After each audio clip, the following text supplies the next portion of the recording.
We are live for UFC Saudi Arabia featuring Adesanya versus Nassourdine Imavov, the first of several big middleweight division fights over the coming weeks. You also got Magomedov taking on Michael Venom Page. And up next, heavyweight division, Sergey Pavlovich versus Jairzinho Rozenstruik. Stay tuned. Broadcasting live from an undisclosed location. This is the TCMMA Podcast with your host, Chris Cross. Whoa!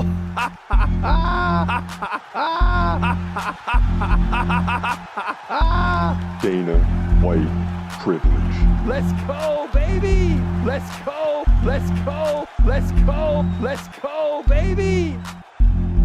Dana White privilege. Privilege.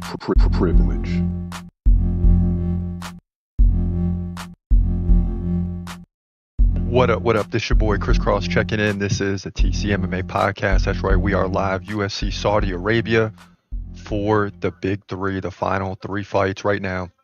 Rozenstruik and Sergey Pavlovich getting introduced in a battle of the top 10s in the heavyweight division. So this is going to be a highly interesting fight. Again, two top 10 heavyweights. Which way will it go? And, Rozenstruik is capable of finishing opponents and being finished, as we've seen. Remember the 22-second quick loss to Francis Ngannou back in the day. This guy's always interesting to watch. And Pavlovich looking like he's in great shape for this fight, looking strong, kind of pacing back and forth, getting ready, and it's about to go down. Saudi Arabian fans are pumped up. You see the crowd, they are excited. And let's tune this thing up.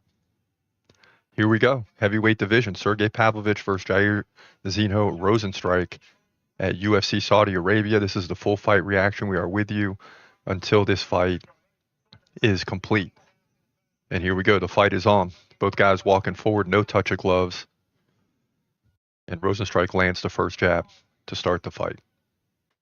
Pavlovich number 4, Rozenstruik number 9.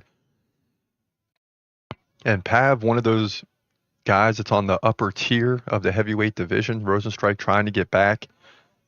And again, he's number 9, right? You get a win here, you jump right back into the top 5. And Rozenstruik is very capable of doing so. Make no mistake about it. Great night of action so far. We've had I think 3 straight decisions, but you had about 3 KOs in the prelims. We'll look at some of those reactions here after this fight during the break. But for now, we can't even turn our head for a second. I mean, it's the heavyweight division. Anything can happen. One punch finishes it. And Rozenstruik flat-footed. Pavlovich bouncing around a little bit. And he lands a big right.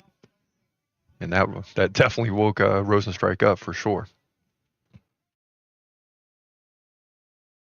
And it's amazing when you see all these other fights, bantamweight, lightweight, featherweight, and then all of a sudden the heavyweights get in and it's like, oh my goodness.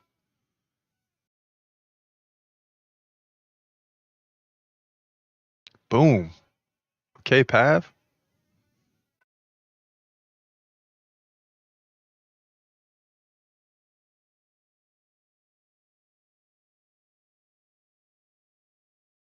And that's something to me that Rozenstruik's got to get better at. He's got to be able to move a little more. He looks too heavy on his feet.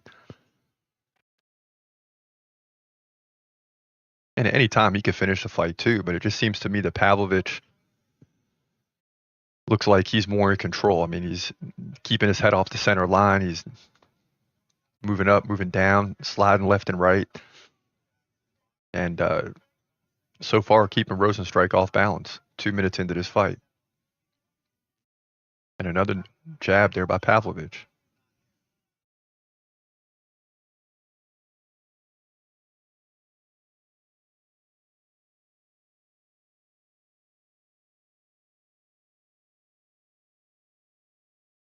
And certainly these two are feeling each other out in round 1, halfway through. Ooh, another big right by Pavlovich. Look out. And Rozenstruik just takes it.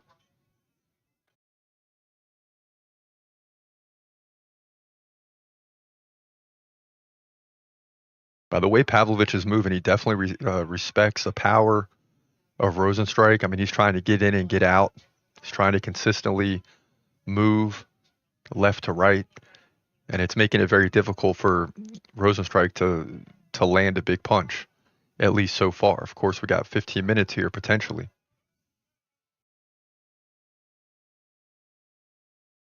No real favorite here for the Saudi Arabian crowd. I mean, it's Russia or Suriname.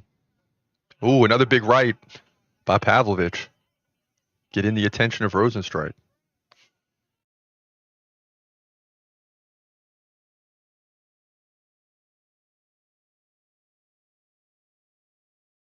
And both guys locked in. Close quarters.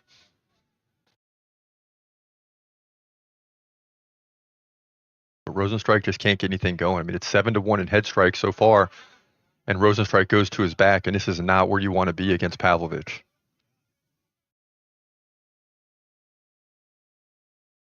Pavlovich on top, pounding away with the right. Rosenstrike pulling him down to prevent him from posturing up. Pavlovich in a side mount right now. Or side control for that matter. Trying to pin the left arm down of Rosenstrike. And he lands another big right. Now a hammer. 35 seconds left in round one.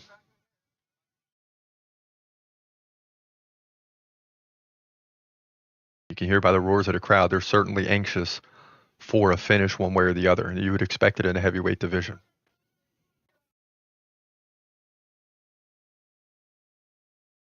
As we move forward, two big fights coming up. Shara Magomedov versus MVP. And then, of course, middleweight division, Adesanya versus Imavov. Two top 5 guys looking to get into title contention. And that'll do it for round one. So kind of a slow-paced first round, just 10-7 in significant strikes. For Pavlovich, total strikes 32-27, so big difference there. But where it's at is in control time, right around a minute and a half, 2 minutes. And especially the difference in round one, head strikes 8-1. So Pavlovich having his way, just taking Rosenstrike out of this fight so far. Remember, he's 18-3 coming in, number 4, Rosenstrike, number 9, 15-5. Certainly wins. He's got a 75% win percentage and wins most of the time, but has been defeated against some good fighters like Francis Ngannou in the past. He had that big KO finish against Alistair Overeem a few years ago, the latest finish in heavyweight history with like 3 or 4 seconds left. And that was a 5-rounder. Those guys went toe-to-toe for the entire fight. Get involved in the chat. We will read those during the fight, between fights, whenever we can get to it. Let us know who you like here, Pavlovich or Rosenstrike, to get the win. Also weigh in on the co-main event and main event as we're quickly approaching that. I mean, it's a heavyweight division fight, so one strike can end the fight. Round 2 underway. And Rosenstrike almost fights like a kickboxer, right? I mean, he's flat-footed, doesn't really utilize the leg kick real well, but looks like a kickboxer in his stance. Pavlovich, again, bouncing.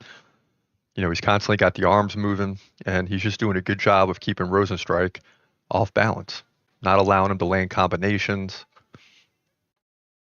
or get any type of momentum. And Pavlovich can do this for 3 straight rounds.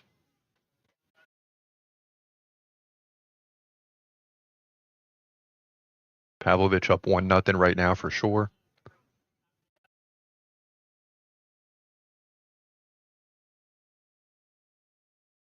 Let's go, Pav. Land it, baby. Land it. Let's go. Boom. Takes a left, lands a left. And Rosenstrike's got to get more aggressive. I mean, he's got to get into this fight, because if this continues like this, Pavlovich is just going to win an easy decision. And you should start to see him force himself as time goes on, as he's already looking to get more aggressive, but also at the same time, your opponent can land a KO too. So you got to be careful. But you just can't go down with time ticking. And that's the way it appears right now for Rosenstrike. Every once in a while, Pavlovich lands a big right hand and then just resets.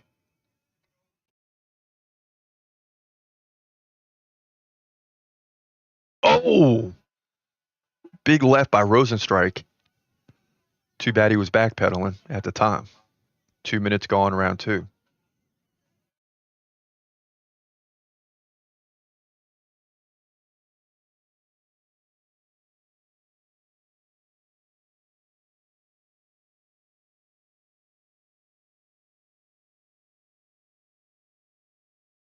This fight's playing right into Pavlovich's hands. No need to be too aggressive, although Rosenstrike's looking a little better in this round. When I say a little better, he's just leading in significant strikes, but it's like 5-4. It's not that big. Plenty of time left in this round. A big right flattens Rosenstrike as he gets up and he gets taken down again. And this is not where you want to be with Pavlovich inside control once again.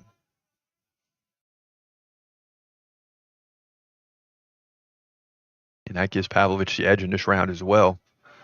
And Rosenstrike has got to find a way to get back to his feet. Easier said than done.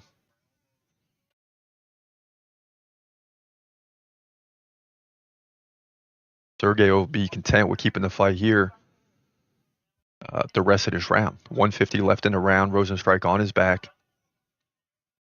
He's got a half guard in. Crowd beginning to chant. They want to see a finish.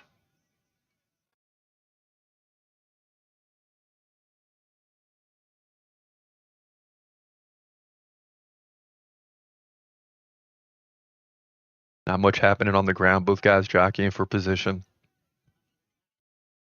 And Rosenstrike is showing no will to get back to his feet, right? I mean, when Pavlovich gets you down here, he's so good at this side control. Potentially can get to a full mount.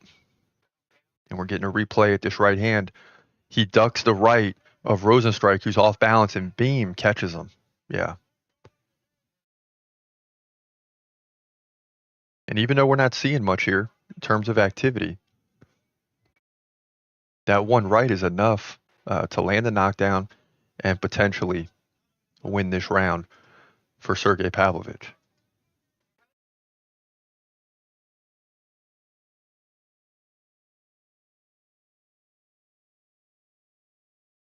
Nice left by Pav, another one. All partially blocked. But listen, even when you're not doing a lot, you got your opponent on his back.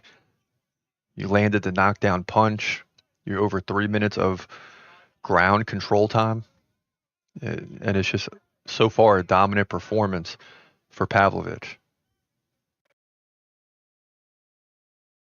And another left here near the end of the round, final seconds. And that'll do it.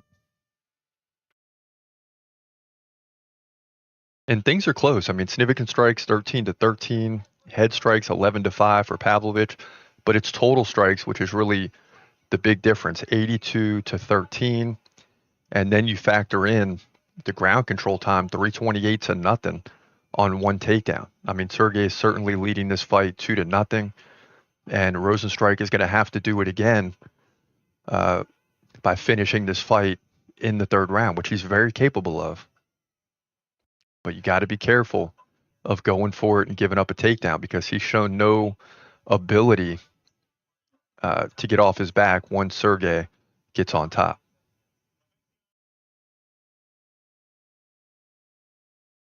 And in recent weeks, we've seen just because it's a heavyweight fight does not mean the fight's going to be finished. I mean, these guys are getting better.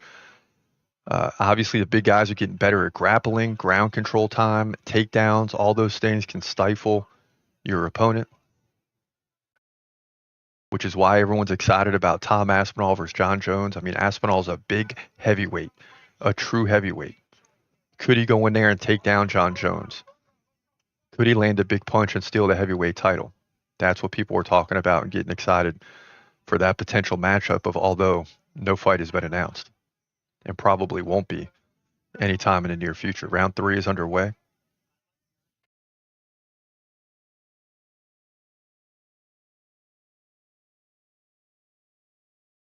Rosenstrike starts with a jab, but no movement for him. I mean, no movement at all. He's struggling to land punches. He takes a right, a little bit off balance there. Thought he was going down for a second, but seems like he just lost his footing.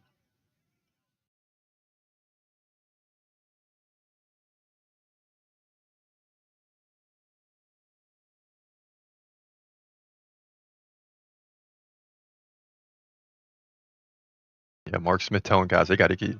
They're not even in the tie-up. They're on their feet, and Mark Smith is saying, "We got to go. We got to go,"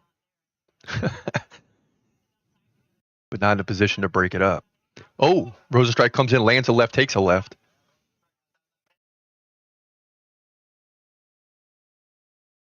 And although the ref is barking at him, Pavlovich is in no rush. I mean, it's paid off too. He's been real patient in both rounds.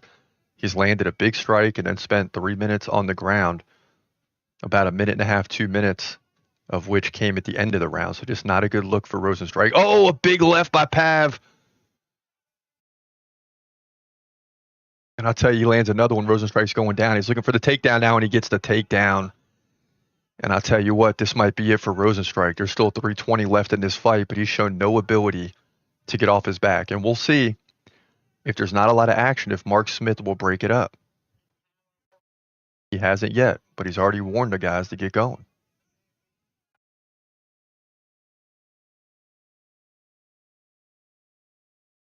And even watching this early, he's in side control once again. Rosenstrike on his back. He's got to show a willingness to try to get to his feet. He is up against the fence, which helps.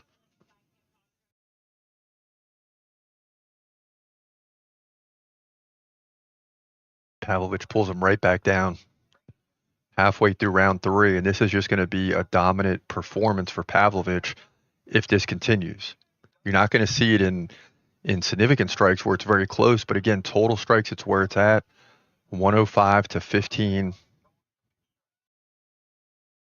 And the control time will certainly be over 5 minutes, maybe closer to 6, as he landed the takedown much earlier in this round. And all 3 rounds really the same. Pavlovich being very patient, keeping his head off the center line, waiting for the opportunity, landing a big punch, and then getting the takedown.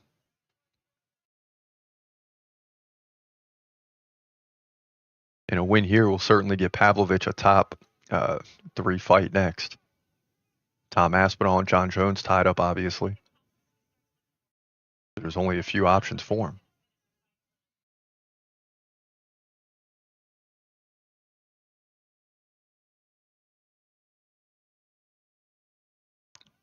Now he pins a left arm down. Rosenstrike gets it out. Pavlovich still in side control, where he's remained throughout this fight when the fight is on the ground. And now over 5 minutes and 40 seconds of control time. If he keeps this up, it's going to be nearly half the fight on the ground.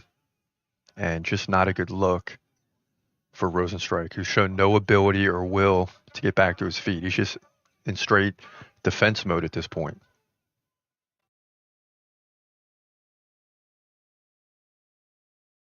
But have no fear. We got 2 big fights coming up next. I would assume one of those 2 is going to lead to a finish. Now Rosenstrike halfway to his feet, one knee on the ground in a lunge position, 45 seconds left. And finally, Rosenstrike stands up. But too little, too late. Mark Smith warning him once again, and Rosenstrike gets to his feet with 30 seconds left. Anything can happen here. And if you're Pavlovich, you want to back off a little bit, but he says no and lands a left and nearly drops Rosenstrike. Final 20 seconds. Rosenstrike looking tired. But here he comes. Big left. There's a tap. Final 10.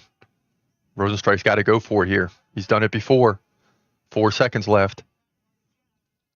And Pavlovich is going to finish strong and easily going to get the victory here by unanimous decision. There's no way you can take this fight or steal this fight from him.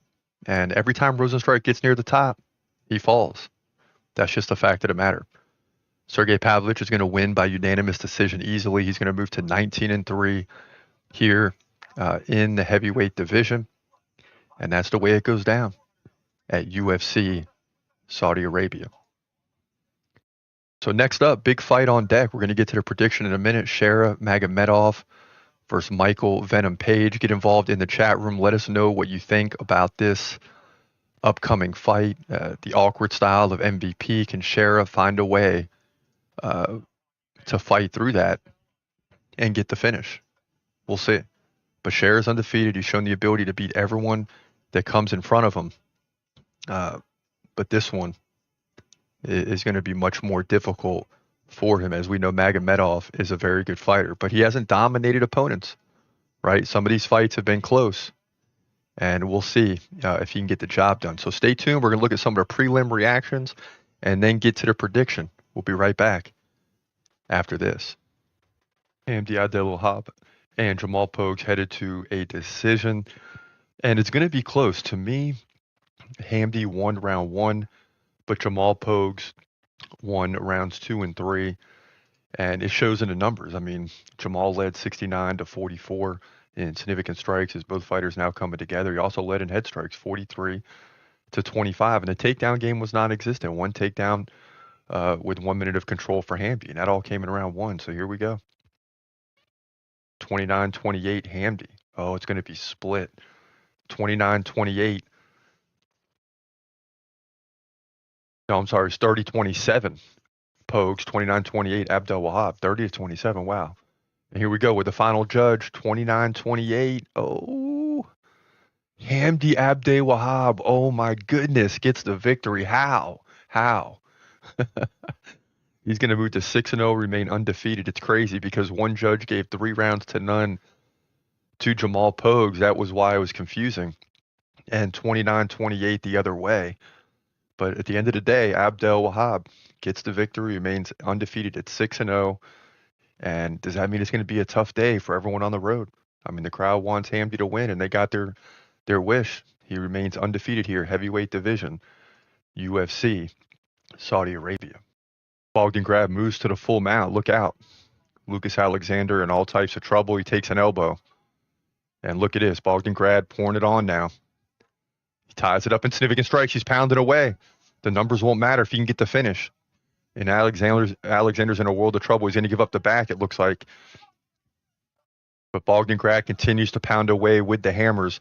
And there goes the back. Look out. But Bogdan isn't worried about it. He's still throwing the hammers and punches. And the ref's really looking at this because Alexander is not fighting back. He's covering up now. Elbow after elbow after elbow. Stop this thing, ref, and that's it. That's it. It's over. And Bogdan comes in here and gets a second round TKO victory to move to 15-2. And with that barrage, he ended up leading 41-27 in head strikes to get a huge win here in the featherweight division at UFC Saudi Arabia. And there's a tap.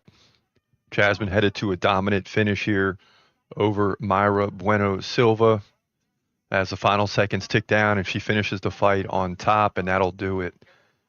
And man, Mayra Bueno Silva, with some big victories in her career, looked sluggish here. I don't know if that's because Jazuda Vicious just, dominated her or something is wrong, but she didn't look right. Nonetheless, Jasmine is going to get the win. The Canadian's going to move to 13-3. She did it on significant strikes, 71-40 head strikes, 42-26, and control time. 3 takedowns, 7 minutes and 11 seconds of control. And that's crazy when you dominate a Brazilian on the ground, but that's what she did. She's going to remain in the top 15, number 12 right now. Might move up to 11 or 10, we'll see. But dominant win for her by unanimous decision here in the women's flyweight division at UFC Saudi Arabia. Atsvich isn't fighting back. Big ground and pound for Terrence McKinney, and that's it. He stops it. Terrence McKinney, a.k.a. T-Rex, gets the finish in 2 minutes and 2 seconds, which we've become accustomed to with McKinney. And, man, that was fast. He pounded away early, landed the takedown. The ground and pound was ridiculous, and the ref had no choice but to jump in and stop this fight. McKinney is going to move to 16-7 And man, this guy is quick. Whether he wins or loses, he wastes no time. 44-4 in significant strikes, 40-3 in head strikes. Unbelievable. 1 minute of control, dominant fashion. And you don't see that a lot in the lightweight division, except when Terrence McKinney is fighting. That's the way it goes. Lightweight division, UFC, Saudi Arabia. Gaziev starting off slow. He lands a big right, though. He's kind of timing things up. Peterson presenting a little bit of a challenge here. Tied him up early, shoved him off. Both guys in the center of the octagon. And Gaziev towers over Peterson in height. At least it appears that. Oh, big right hand! Drops Peterson, and that's it. The ref's going to jump in. Peterson is floored, and that's it. Unbelievable. Shamil Gaziev, to the roar of the crowd here, gets a huge win to move to 14-01, and just like that, it's over. And it looked like it was going to last for a while. But he ended up leading 12-4 in head strikes, 17-15 in significant strikes. So it was kind of close. It just landed that one big right-hand punch, and that ended it. The Bahrainian gets the victory, and the crowd is on its feet. Standing ovation. They love it. Wow. And that's a big dude, man. And with one shot, finishes the fight here. Heavyweight division, UFC, Saudi Arabia. Muhammad Naimov and Konofly battle to a decision. This is a fight between Tajikistan and Australia, but it was dominated by Naimov. 86-50 in total strikes. Dorosian by KO. Alexichuk by decision, although that's, a very tough fight. He did give up 3 takedowns to none, but led by 20 significant strikes. He KO'd Antonio Tricoli and beat Bruno Silva, which is always an impressive win, considering he went toe-to-toe back in the day with Alex Pereira. Page, on the other hand, lost to Ian Machado Gary, right? A guy who was undefeated at the time by decision. Very, very close fight.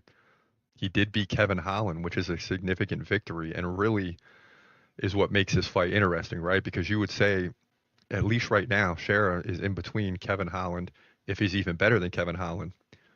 So he's in between Kevin Holland and Ian Machado Gary. So this is going to be a very close fight, and one that Venom Page wants to win. As much as I think he's got a solid chance to win and probably will win, honestly, I can't go against Shera Magomedov. The guy's 15-0. He's almost triple the activity output than Page.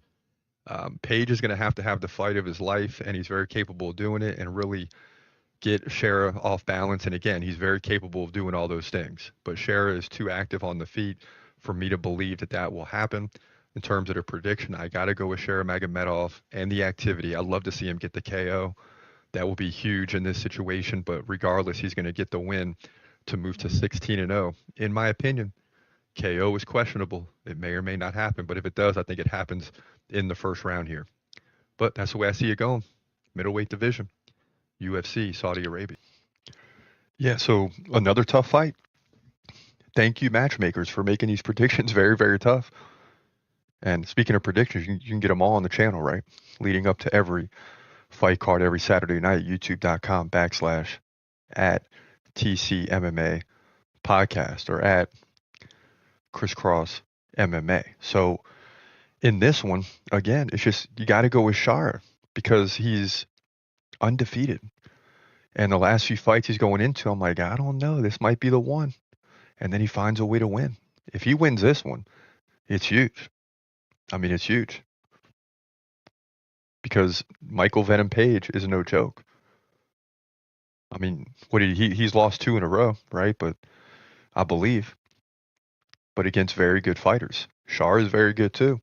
But we just don't know what level yet because every time he fights, he keeps moving up. And he's going to have to move up again in this one.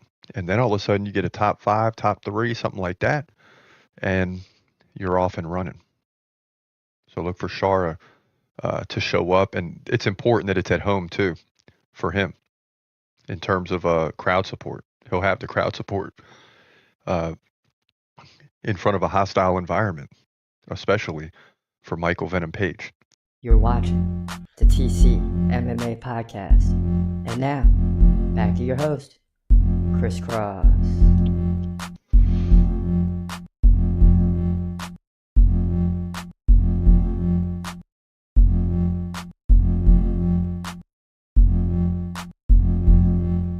Welcome back. It's your boy Chris Cross. This is the TCMMA podcast. Both guys making their way to the octagon. In fact, MVP's already in the octagon. You got Shara Magomedov getting checked in right now. And this fight has a lot of momentum behind it. A lot of people talking about this fight. And Saudi Arabia is getting ready to erupt if Shara can get a big finish here. And he's looking like he's in phenomenal shape here. I mean, absolutely phenomenal shape. Michael Page moving up to middleweight division. That's huge for him. And let us know in the chat room, what do you think is going to happen here? I mean, you got two high-level fighters, including one that's undefeated. MVP 22-3. That's incredible, to say the least. Shara not even looking up. He's got his head down. He looks completely focused. And he's entering the octagon as we speak.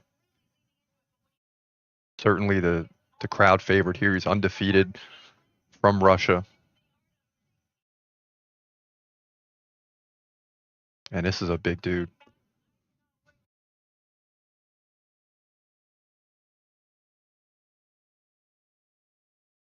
And we'll see if the weight increase by MVP can lead him to victory. You know, he's got that awkward stance that causes his opponents confusion.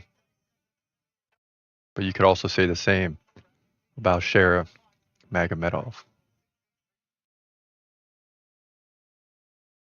So 15-0 versus 22-3. High level. And every time we see Shara, he just continues to fight better and better opponents. It hasn't been easy, right? This one won't be easy. But can he get the job done? You saw the prediction. We got Shara winning this fight. Although I expect it to be very close, and I expect it to be a situation where anything can happen. MVP standing 6'3", Shara 6'2". Shara is right in the prime at 30. MVP 37, but still fighting like a 30-year-old. So he's not in the prime, but still very, very good, very capable, and a lot of experience, to say the least. MVP introduced. Now Shara is being introduced. So let's tune this thing up. Here we go. Middleweight division, back-to-back. This is the co-main event. Shara Magomedov versus MVP Michael Venom Page, 15-0 versus 22-3 at UFC Saudi Arabia. We are here until this fight is complete. And the Saudi Arabian crowd is fired up. Haven't seen a finish in the last 4 fights. Desperately wanting to see a finish in this one. And both guys pacing back and forth, staring each other down. And here we go. This fight is underway. They touch gloves, a lot of mutual respect, and here we go. And already you see that awkward stance by MVP. And that's what I'll be watching here in the first 2 to 3 minutes as they feel each other out, is how Shara will deal with that weird style. And Shara moving his legs back and forth. He's bouncing around too. So both guys with a little bit of, well, maybe not warming up as they both land leg kicks. And it doesn't seem like the weight increase is going to change anything for MVP. He still seems like he's light on his feet. He's still got that wide stance. And he doesn't square up with you. Like, you're not seeing his chest. You're seeing his left shoulder facing you.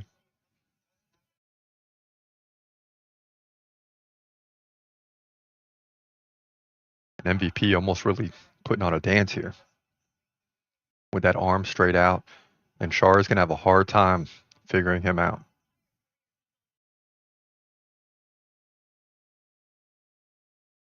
And just when you think MVP is backing off or not going to throw, that's when he fires in that big right hand. So you got to be careful. He lands a jab. Shara backs off.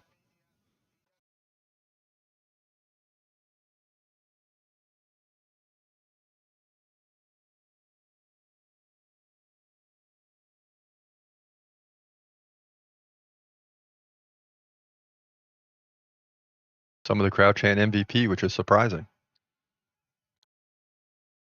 Not much contact here. I mean, it's literally 4-2 in significant strikes in the first 2 minutes. Both guys just trying to figure out a way to fight through their opponent's awkward style. Ooh, and a big right by MVP, and he shoves Shara down. Shara gets back up. And man, MVP is a problem. I mean, he's an absolute problem.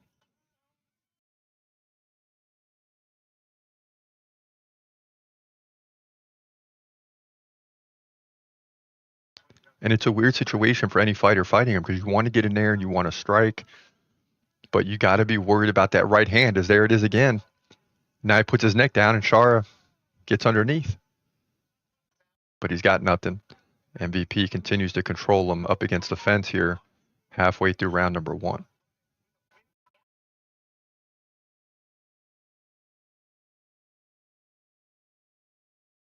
Sometimes a move up in weight class isn't bad for fighters, right? Because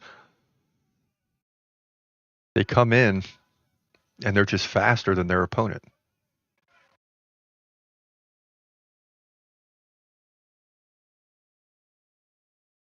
And you don't have to cut as much weight, so you feel stronger.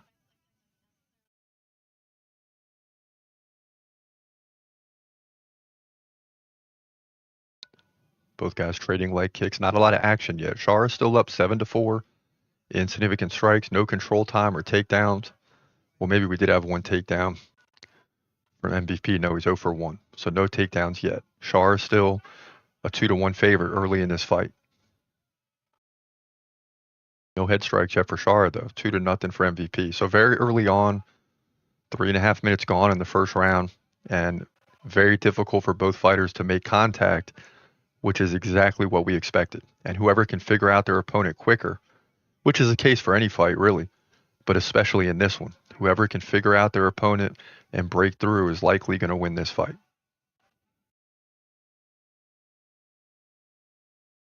Ooh, a big right by MVP. And now he switches left to lefty.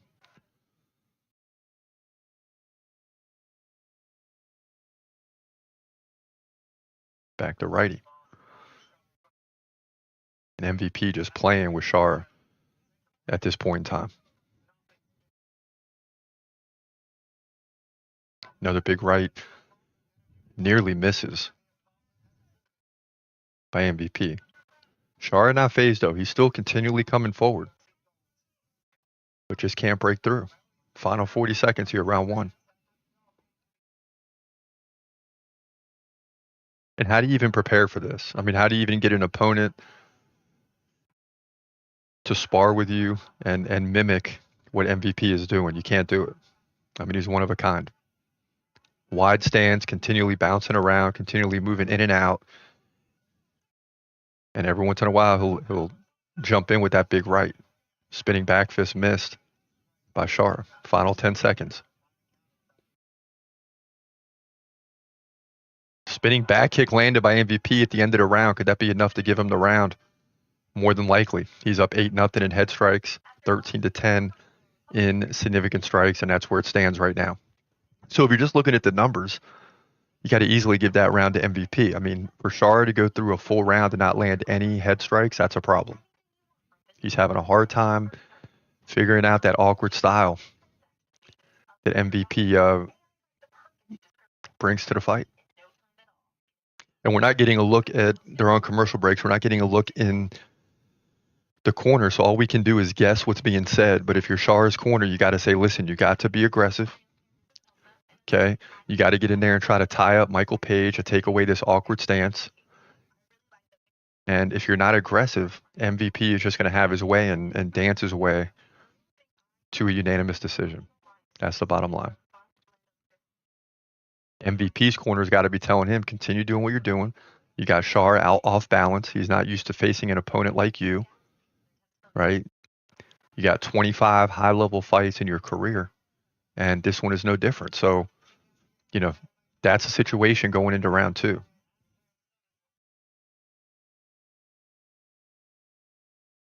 And the question remains, can Shara break through this awkward stance? Round 2 is underway. Here we go. Leg kick landed by MVP. Already lands a big right to start the round. And that'll certainly keep Shara off balance as Shara lands a jab. He's goes Shara. There's a big left. Okay.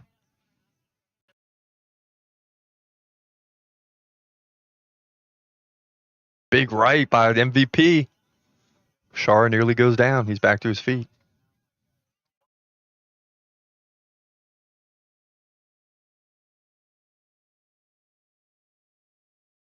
And being aggressive puts you at risk, but it's the only way to beat MVP. Is you got to get in there, keep it in close quarters, not allow MVP to feel comfortable.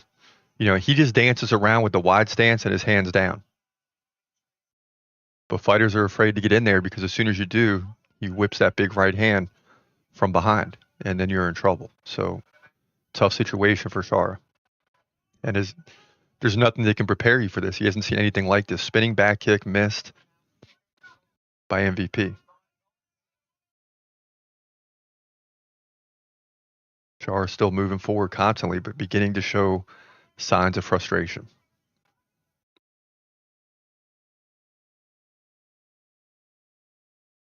Another spinning back kick by MVP.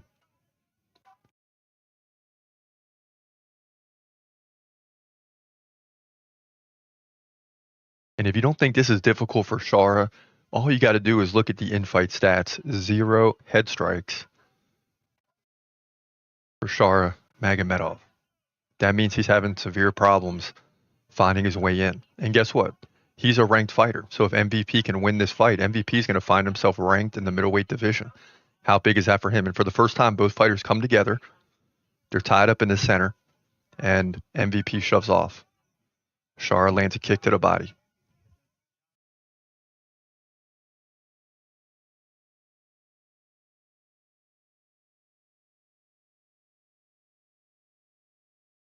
Yeah, now the announcers are seeing this too. They're talking about it. 0 head strikes. I mean, that's a problem. You're halfway through the fight. You haven't landed 1 head strike yet. There's a big right by MVP.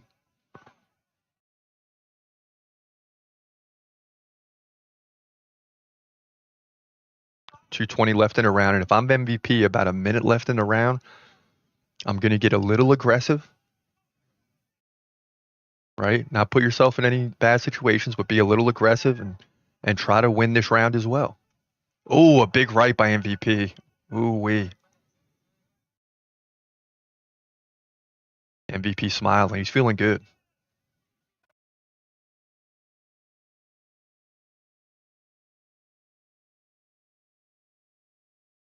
More of the crowd's chanting MVP now as they get excited based off what they're seeing. You're taking an undefeated guy who has some experience, but not the experience you got. A lot of questions to be answered by both guys coming into this fight.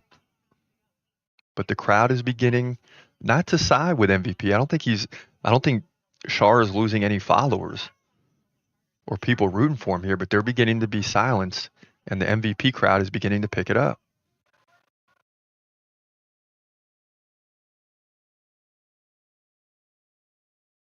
You know, in the welterweight division, you're going to get guys that are more lean, obviously, a little quicker on their feet. You put MVP in the middleweight division where guys are a little slower on the feet and looking for more power. And he can create problems for the entire division. There's no question about it. And we're seeing that here. Spinning back fist, just missed by MVP. Final 50 seconds, round 2. And now just 1 head strike for Shara. Both guys tied up in the center. MVP walks Shara back into the fence. Final 40 seconds. And he's got to be frustrated. You can hear a pin drop in this arena right now. It's just quiet. As both guys tie up against the fence, you can even hear the coaches talking, which you only hear at the Apex in Vegas, right? When you have a minimal crowd. I mean, you can literally hear the coaches talking because the crowd is silenced based on what they're seeing.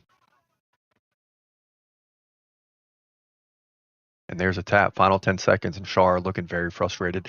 Big right by MVP. And Shara he's not in a position where he's getting finished or anything. It doesn't appear. But he's walking back to his corner with his hands on his hips, looks dejected, and just cannot figure out this awkward style by MVP. And now, you know, if I'm the coach, I'm telling Shara, listen, You're not able to figure this out. You're playing it safe. You don't want to give up the big punch to finish the fight, but now it doesn't matter if you do. Whether you get KO'd or lose by decision, it makes no difference. It's a loss. You have got to go for it. And that's exactly what they're telling him right now.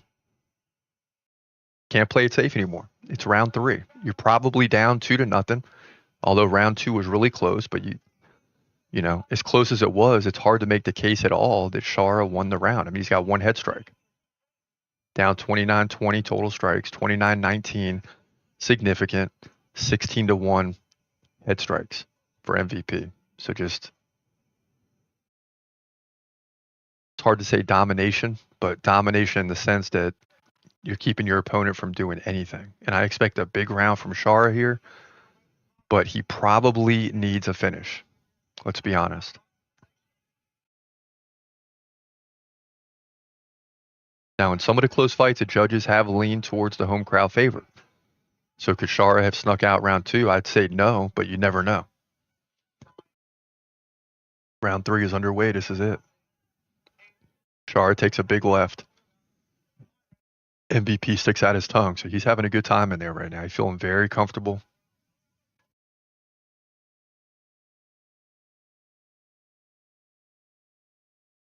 And I'm expecting at any time a big flurry by Chara. He's got no choice.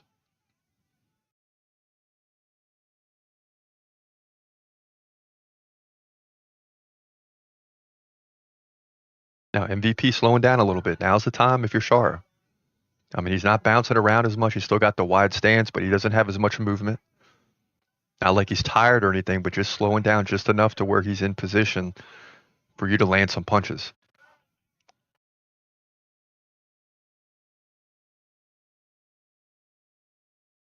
Go, Chara. You got to do something, baby. You got to do something.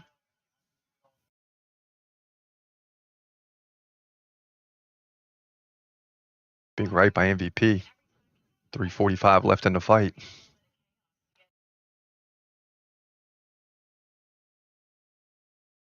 And this is the thing for fighters like him. You know, you see the record 15-0. You're like, man, the guy's undefeated.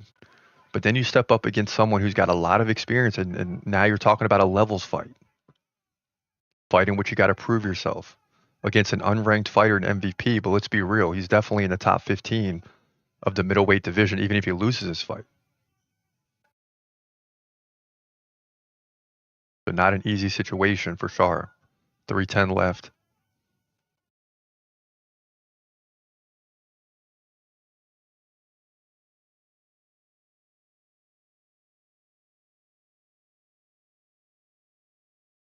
MVP lands a left, backs off.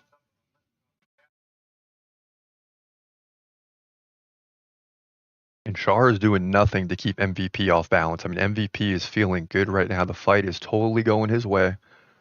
22-4 in head strikes. He's up in every category except leg strikes. And usually those don't do a lot for you. Flying knee by MVP lands. Chara eats it. Now they tie up.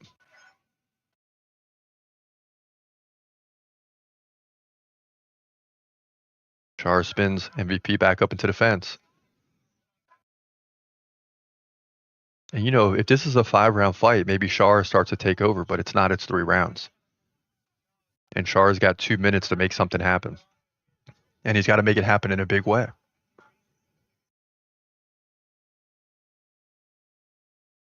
Chara walks MVP back to the fence.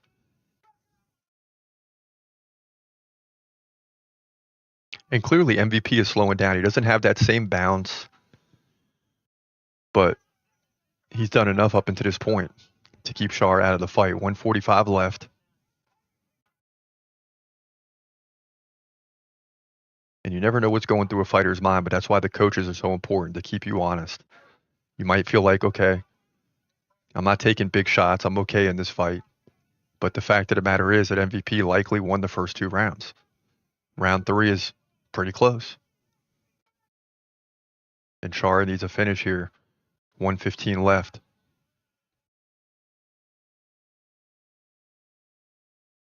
And MVP glances at the clock. Now he's bouncing again. He sees it's down to about a minute left, and he's feeling good. Both guys trade lefts. Come on, Chara. Come on, Shara. Here we go. Here we go. Let's go, baby. Come on.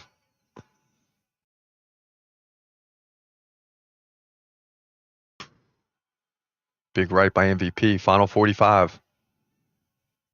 And the crowd getting loud, tense. They want to see something happen. We're going to be hitting, 5 straight fights by decision?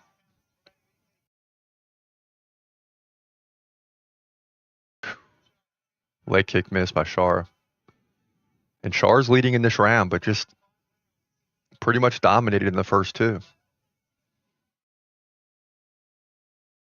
And this could be one of these fights that might go to a split decision. And if Shara gets it, people are going to probably be up in arms because he's done nothing to win this fight. I mean, it's not like MVP has done a lot either, but he's still leading. Now MVP lands a leg kick from his back. Final 10 seconds. It's going to finish on the ground. And MVP is just going to hold him here. And that'll do it, man. Wow. Weird fight. Not a lot of action. Significant strikes, 47-39 for MVP. Shara actually took the lead in total strikes, 50-47, but a lot of those leg kicks where he led 16-7. Head strikes dominant the other way, 31-8. And it looks to me that MVP is going to get the win here, barring any type of controversial decision. So, man,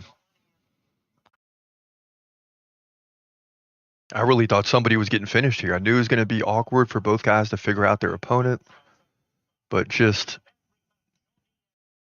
there wasn't a point in this fight where you're like, someone's going to get finished. I mean, it was just MVP keeping his opponent off balance, and you got to imagine this is what he's been doing throughout his career.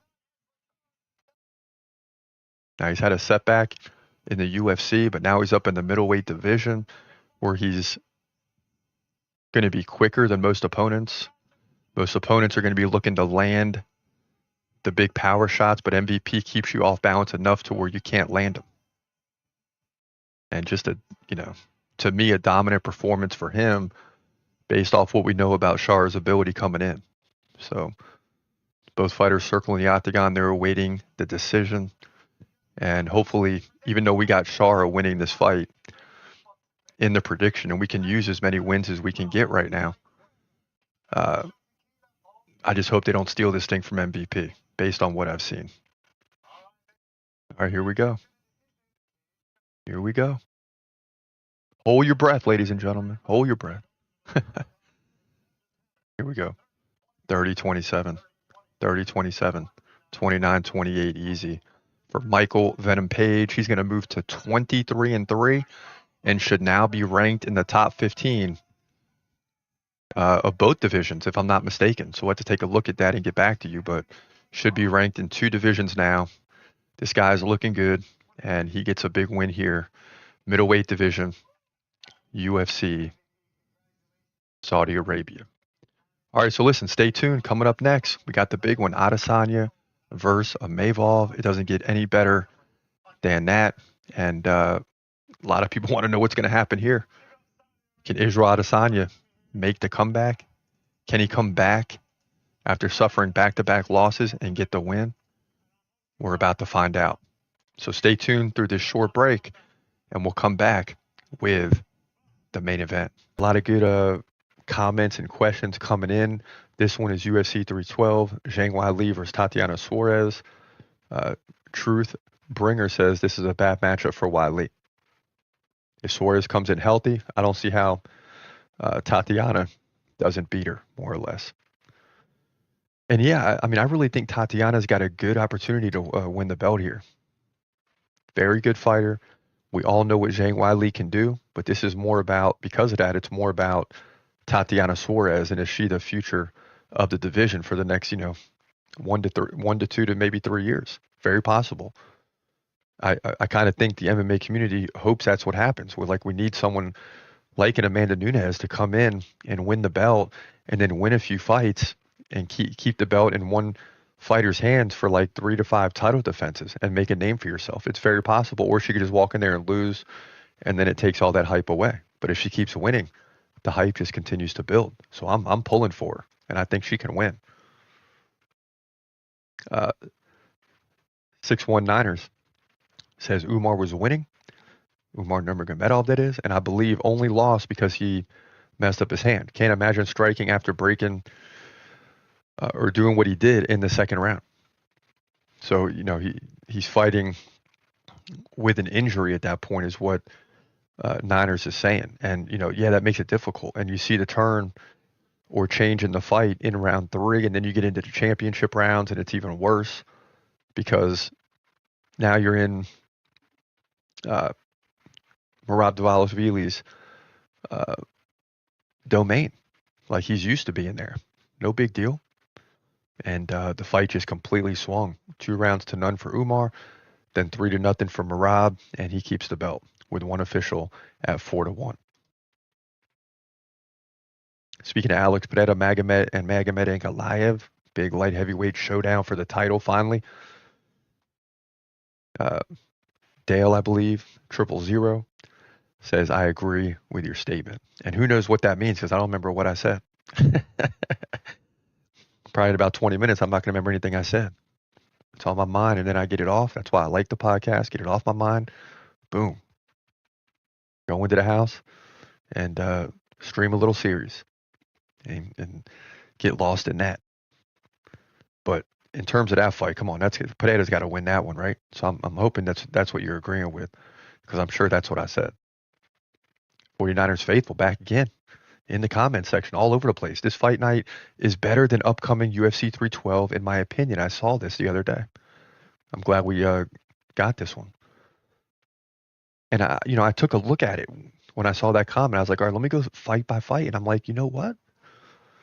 You get into fight 6 and 7, it's pretty deep at Saudi Arabia. Now, when this fight's done, we tend to then look forward and we don't look in the rear view too much except for the big fights. But right now, this fight card is deep, man. And so I got to agree with you. Now, when we break down 312, I'm going to remember this comment and look back and say, in hindsight, hindsight, of course, but let's see how Saudi Arabia goes down. But it's probably going to be a wild crowd, and people are going to be pumped up for it, for sure. In terms of John Jones and Tom Aspinall, Dana likes money more. And I guess right now you're saying that more money is coming with John Jones versus Tom Aspinall. Okay, we'll see. John Jones is starting to call for Alex Pereira. And I don't know what John Jones is thinking. It's the same with Alex Pereira. So people are saying both of these guys are worried about Tom Aspinall. They're worried about the contenders in both of these fights, and Aspinall and Ankalaev. That John Jones and Pereira are worried about these guys. That's why they keep turning towards each other. I don't know. I can't get a read on it. I like to feel like Pereira's not worried about it and John Jones isn't worried about it because these are 2 alpha males. So who knows? But it does seem like they do want to fight each other. But Pereira is tied up right now, so we'll see. By Alex says, Alexander Topuria will win by finish. I'm 100% sure. As of January 25, I will come back 8 February. Leaving dates. Saving receipts. I hear you, man. But it's just something about Cody Haddon. I can't go against him right now. But I feel what you're saying. Brett Bunker. I don't think so. MVP is faster, and I don't think the kicks will be that effective at that range Page fights. Talking about Michael Venom Page. Also, he's a slow starter. His best chance is if he goes to the latter rounds. I think the lack of depth is going to be a big problem against MVP. And for sure. I mean, MVP has that awkward style, right? He's hard to get a read on. And I think MVP has a chance against anybody except the guy that puts pressure on him. And Shar is a guy that can do that, right? Shar is a guy that can put pressure on you and create chaos and can match the chaos that's going to come by way of MVP with the awkward style and the constant head movement and all that. We saw him in the last fight kind of get slowed down from that. And it leads me to believe that Shar can get the job done in this fight because I believe he's going to apply that pressure. And that's kind of what the thinking is with the prediction, is that Shara is going to find a way to win this fight. at UFC 312 next Saturday night. You got Dricus du Plessis versus Sean Strickland. You guys all know this. Big middleweight showdown for the title. But I think a lot of people are really more curious about the next fight, and that's who will win and face Khamzat Chimaev. Well, Sean Strickland, ahead of his fight, has some harsh words for Chimaev going right in, saying, "You're not a man, right?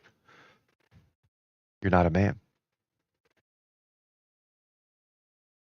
And he says, after I'm done with Chimaev, he's going to go back to peddling crypto. Talking about the crypto scams or whatnot. So he's going right in on Khamzat. But my thing with this is, I don't like when I see fighters do this. They usually lose, right? Because Strickland's focus should be on Dricus. You don't need to sell the Khamzat fight. That fight will sell itself. You have to go beat Dricus first. Dricus is already on record as saying, I want to fight Khamzat, right? So Dricus and Khamzat should be fighting right now, but Sean Strickland gets a shot, and he's worried about Khamzat when he should be worried about Dricus du Plessis. Because we all know what Khamzat will do to Sean Strickland. And if you don't, you might just get your wish. Khamzat Chimaev makes huge promise to UFC fans, saying 2025, I will take this belt, and no one can stop it. This coming via his Instagram account. So that's what we want to hear. 2025 is right now. And this is the year that Khamzat gets the belt, right in his prime, at 30 years old. Should have got it at 28, 29, but you know what? We get a more seasoned Khamzat now, right? When he gets the title fight, he's more likely to win it now.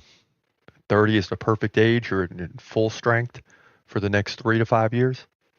So let's go get it. Let's make it happen. And I'm just excited about the whole middleweight division altogether, especially with Adesanya and Imavov coming up. Now we get into the main event, and I can't stress how important this is, because you got a guy in Nassourdine Imavov who's going to be the home crowd favorite, who's on the come up, right? Got the big finish over Jared Cannonier that moves him up to a different level. Adesanya is kind of there at the top, looking for a title fight again to get back in the mix, which he's been the champion, fell, then KO'd Pereira, then lost. Now he's still lingering and hanging around. But this fight is huge, and Adesanya cannot afford to lose it. I mean, he's got to go into, again, a hostile environment, especially for Adesanya, and find a way to win. So let's get into this detailed prediction and then come back and break it down further and explain our thinking and reasoning. Check this out. In the middleweight division, your main event at UFC Saudi Arabia, you got Israel Adesanya, former champ. He comes in at 24-4, taking on Nassourdine Imavov, who comes in at 15-4. And this fight, to me, is a lot like Colby Covington, right? Adesanya is the type of guy that's going to beat everyone below him and hopefully get a chance at a title fight at some point in time, right? But if he starts to lose, he can kiss that, potential goodbye. So this is a big fight for him. Adesanya 1 inch taller at 6'4". He's 35. Keep an eye on that age. Imavov right in the prime at 29 years old. Adesanya 5-inch reach advantage. He's a switch stance fighter. Imavov fights right-handed. Now, in terms of activity, they're both in the 4s per minute. Imavov 4.5 significant strikes per minute. Adesanya exactly 4 per minute. And neither guy is really looking to get too many takedowns. I mean, Imavov will get like 1 every 3 rounds, but Adesanya is going to make that tough. And where Adesanya's always been strong is he takes his opponent's numbers and brings them way down. So even though he's given up a half a significant strike per minute, which equates to about 7 or 8 throughout the fight, he's going to completely slow down Imavov in this fight if it continues the way it always has. Now, takedown defense really isn't that important, it doesn't seem like, in this fight, but Adesanya stops 3 out of 4 takedowns, 75%. He's lost 3 of the last 4 to Alex Pereira by KO, Sean Strickland decision, du Plessis submission. So those guys are fighting for the title, right? Alex Pereira moved up to light heavyweight, but before he did, Adesanya took the belt back from him with a KO.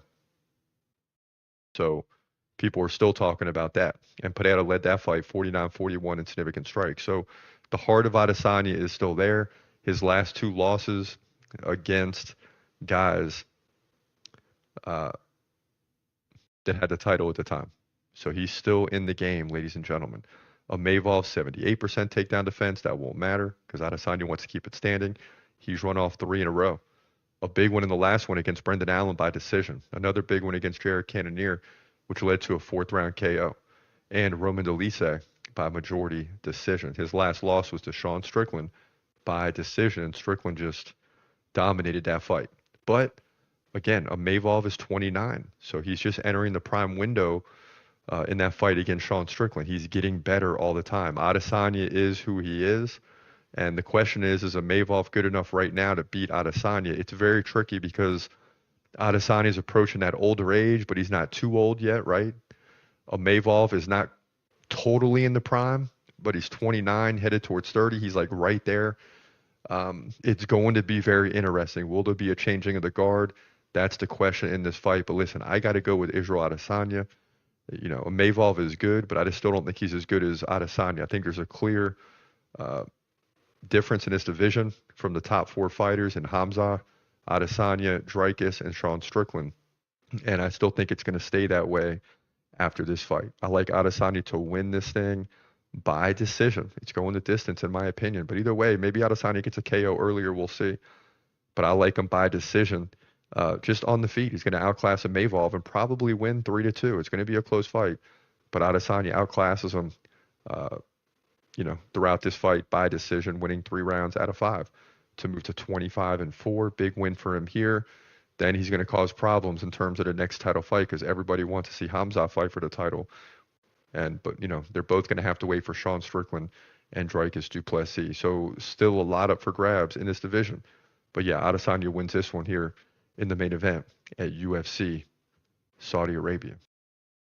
Yeah, so a lot's going to happen over the next 2 weeks, right? Because, you just assume this way. You got 2 big fights. You got Adesanya and Imavov. Then you got du Plessis and Strickland. Doesn't really matter who wins these fights, but you're going to have 2 guys that emerge victorious that are going to be in the discussion. You also got Hamza over here pretty much with a bye, right? He's got a bye to the title fight. So the winner of this fight might just hang out for a while. Or if Adesanya wins and Strickland loses, you might see those 2 fight for the next guy in line to face Hamza or du Plessis. If that's but that's kind of the scenario. It just depends on who wins these 2 fights. And again, it doesn't matter. That's just a scenario. You're going to have a champion. You're going to have Adesanya or Imavov, and you got Hamza with a bye to the top. And if Hamza gets robbed of a title fight, people are going to go crazy. But Dana White at UFC 311, the press conference, explained that that's exactly what's going to happen, is that Hamza is next in line because he's just dominating pretty much everybody, minus Usman and Gilbert Burns, who were 2 very tough fights. One, he was injured, and one, he just can't get down to welterweight anymore. So that's the scenario, and that's why this fight is big. And the following weeks, we got back-to-back weeks with middleweight main events. So, I mean, it doesn't get any better than that, for sure. You're watching the TCMMA Podcast. And now, back to your host, Chris Cross. Welcome back. We made it through the prediction. We got Adesanya winning this fight. Both guys getting introduced right now. We're moments away from this fight kicking off, and I'm very excited. I'm very excited about this fight. Adesanya, always one of my favorites, still number 12 on the do list. We don't think he's done yet, and we're getting ready to probably see the best version possible of Adesanya. But will that be enough for him to beat Imavov, who's rising right now, who finished Jared Cannonier in the 4th round to get to this point? So very, very good fighter coming in. So Nassourdine Imavov getting introduced first from Paris, France. He's looking good coming into this fight. He looks like he's ready to go, solid, in great shape. And Adesanya, again, Adesanya's only 35. We just saw a 37-year-old in MVP look like a 30-year-old. So Adesanya is by no means done just yet. So let's tune this fight up, shall we? Here we go. Big middleweight showdown between top 5 contenders. You got Israel Adesanya versus Nassourdine Imavov here at UFC Saudi Arabia, and we are with you until this fight comes to a conclusion. Get involved in the chat room while you're here. Andy Vogel jumping in the chat room saying, will Adesanya win? That's the goal, man. That's who we got predicted. And you know how we are with these main event fights. I mean, started out last year 2-0 as well. We're 2-0 now. And then we we only won 2 of the next 7 fights. So we really need Adesanya to win to get off to a 3-0 record. And I hope Dana White sticks to his word. Regardless of who wins this fight, Hamza is fighting for the title. But if Adesanya comes in here and puts on an impressive performance, you never know. Look at it. Tucker Carlson in attendance in Saudi Arabia. Look at this. So here we go. This fight is underway. And man, I'm already feeling tingling throughout my body as I always do when Adesanya fights. I really like him. But I got to be prepared for him to fight Hamza one day. And you already know which way I'm going in that one. We got Hamza over everybody. But right now we got a big one here. Number 2, Adesanya. Number 5, Imavov. About 30 seconds in, both guys feeling each other out, trading leg kicks. And a nice leg kick there by Adesanya. Mixed emotions from the crowd, right? I mean, you got to imagine the crowd favorite is Imavov, but you also hear the respect for Adesanya. He's coming into the octagon. Fans are kind of on both sides of the fence in this one, despite it being in Saudi Arabia. Adesanya comes in, takes a left, he lands a leg kick, partially blocked by Imavov. And man, the crowd goes silent. That's how big this fight is. High anticipation. And a bunch of decisions, 5 in a row in the lead up to this fight. So I think the crowd wants to see a finish here. We don't want to finish a night in Saudi Arabia with 6 straight decisions, including a 5-round fight. Boy, and Adesanya might get taken down. He does, but he reverses. And you don't see that too often. Now Adesanya lands a takedown. Both guys back to their feet.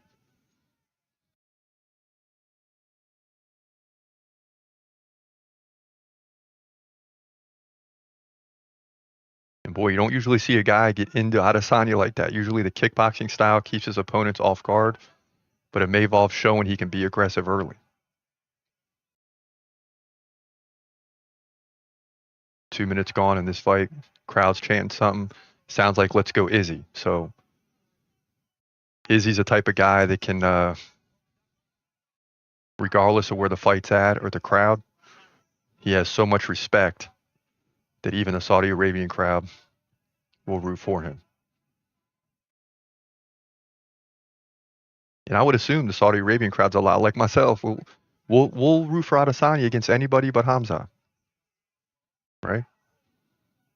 And my worry is that Adesanya gets a big finish here and they decide to let Adesanya fight for the title, which would be just terrible.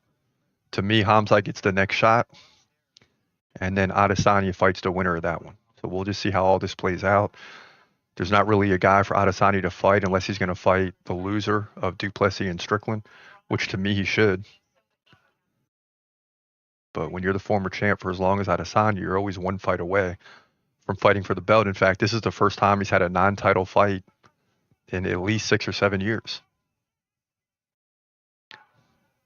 Adesanya takes a left, lands a right, back to the center.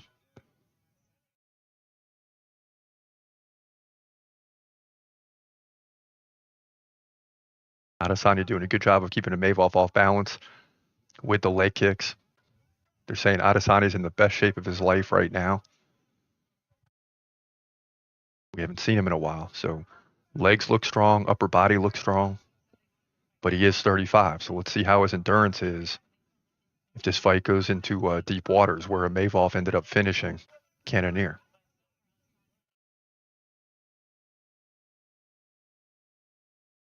And every time Adesanya's back has been up against the wall, he's found a way to win, including that big KO against Alex Pereira. Oh, big uppercut by Imavov lands. Oh, my goodness. Oh, now they're swinging. Here we go.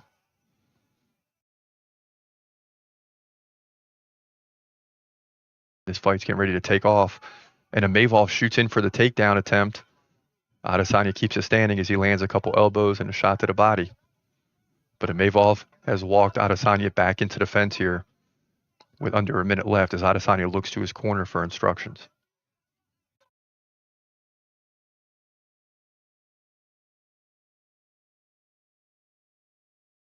And Adesanya, much like Usman back in the day, is very good with takedown defense. A lot of it coming from the kickboxing style, right? It's hard for his opponents to get inside, although we're seeing Imavov early here crack that defense just a little bit.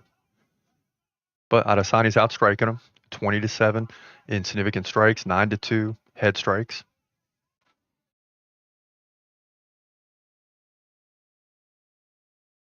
Not any big shots that could end the fight, but definitely outpacing Imavov right now, which is why Imavov is shooting in for takedowns. So I got to believe Adesanya has won that round. I mean, not believe, I know he did. 26-7 total strikes, 21-7 significant strikes, but the biggest punch came from Imavov when he landed the uppercut.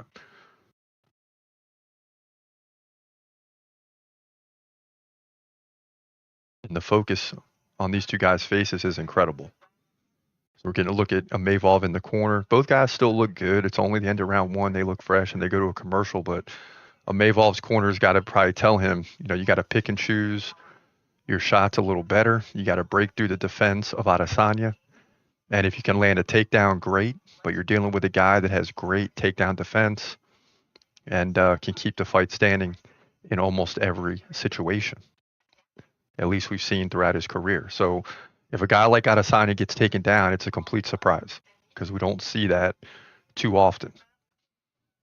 The only fight I ever predicted that he would get dominated on the ground was against Jan Blachowicz back in the day when he stepped up for the light heavyweight title. A fight that he lost and then returned to the middleweight division. Round two underway. Nice jab by Adesanya. There you go, leg kick. Okay. Let's go, Izzy. And a low kick. I don't know if that was a low kick by Adesanya or an eye poke, but either way, the ref stops it and we're back in action really quick. Oh, a big right by Imavov. Adesanya's in trouble. He goes down. Adesanya's in trouble. That's it. The ref stops it and Adesanya cannot believe that he stopped the fight. Izzy can't believe it. He looks at the ref and is, oh my goodness.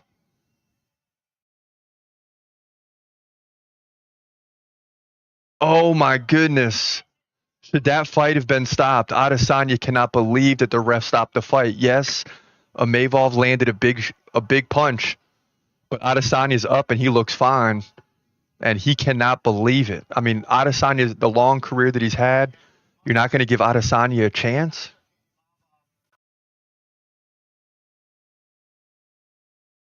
And you just see the Adesanya is not happy with that decision. He's not a guy that's going to argue it with the ref or anything like that, but he's very dejected. He's walking around shaking hands. He's fine. Let's see the replay. Here it comes. Beam. Imavov lands a big right for sure. Izzy goes down to one knee. All right, here we get another look. Boom. There it is. Adesanya goes down. Okay, he takes a left. He goes down. He covers up. Okay. Yeah, and I think it was too early, man. I think it was an early stoppage. And you see Izzy's in some trouble, but he covers up for a second. But it's not like covered up like you see most fighters when the fight stopped. Adesanya is still trying to gather himself and get position. And then he looked at the ref like, are you serious? And that's it, man. Imavov is going to move to 16-4. And he climbs up the rankings big time and will shoot. Will he go above Hamza? That's the question. Or will they look at this like Adesanya's just slowing? Adesanya can't believe it. All the training he's did for this fight, for the fight to be stopped that quick is amazing. 27 seconds into round number 2. And the amazing thing for Imavov is he finishes both Jared Cannonier and Israel Adesanya. And he'll likely be ranked number 2 or number 3 in the division. This might jump Hamza up to number 2. We'll have to wait and see. That's the way it should be. And Imavov surprises everybody with the victory over Israel Adesanya. That's the way this thing finishes. Middleweight division showdown, main event, our first loss of the year at UFC Saudi Arabia. So listen, y'all, I appreciate you guys watching. That's the way this thing finishes. The watch party is officially over. And I still can't believe it. I can't believe Izzy lost this fight. But I think the ref should have given him more time to respond. Unbelievable. That's the way it goes. This your boy Chris Cross. Have a great day and God bless. As always, peace.